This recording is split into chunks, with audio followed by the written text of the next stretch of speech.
So what do you make of that, Joe? I mean, is that a big failure on China's part? Because that could have landed anywhere. Well, it's not that they could have controlled it. You don't know where the rocket's going or the debris, but the fact is that they should have had a number of precautions, a number of worldwide warnings. They should have looked a little more caring. But China's not more caring about these kinds. It's quite an arrogant thing too. And I might also mention that in yesterday's Global Times, they threatened Australia with intermediate range ballistic missiles. So there's some debris headed towards Darwin and Tyndall and Sydney and maybe even Adelaide at the Edinburgh base. I mean, the Chinese are very heavy-handed right now, and I think it's a good thing that we're pushing back on the debris. But I'd like to see a little more diplomatic pushback right across the world. This is the last time to challenge the Chinese before a push comes to shove. So I think they'd be very impressed if someone pushed back. Just the other day, the Czechs threw out, I think, 20 members of the Russian embassy in Prague. I mean, the Russians retaliated, but Putin was very impressed that the Czechs pushed back, and Putin gave their guys 24 hours to get out, and the Czechs gave the usual 48 hours. So it's time to push back on all of these kinds of things. Well, this is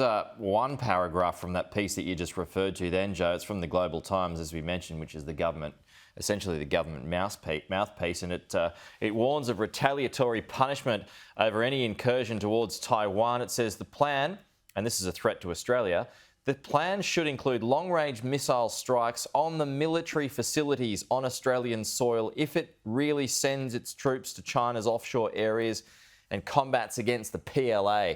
So they're not mincing any words there, but do you think that would follow through with that?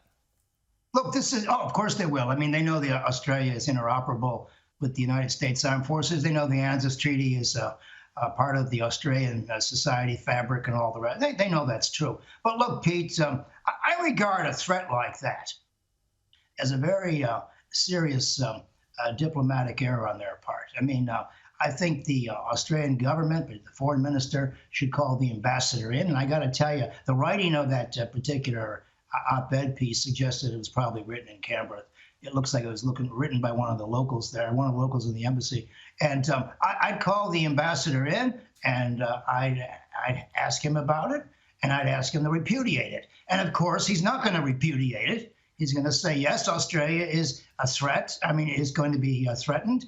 And of course, they promised conventional missiles, conventional warheads. They're not going to send nuclear warheads. And they'd send about 15 or 20. They got 1,000 intermediate rockets like that. And, of course, not talking about nuclear weapons. And then after he fails to repudiate, I'd say expel him, declare him persona non grata, close the embassy. They're not doing any damn good here anyway. All they're doing is insulting people left, right, and center. They're not playing the game. But this is the last time Australia can actually stand up for itself without needing an 800-pound gorilla in the room. Because in the world of diplomacy, everybody is equal. And when you threaten another country with a strike on their homeland, it's time to tell the ambassador to go home, and that sends a very important message. Yeah. I mean, does this also show that they're under the cosh at the moment? They're obviously feeling the squeeze. Oh, yeah. I mean, look, Taiwan is everything to them. As I like to point out all the time, is that Taiwan is crucial to preserving the Communist Party, because they regard this as a sine qua non, and they're paranoid about it.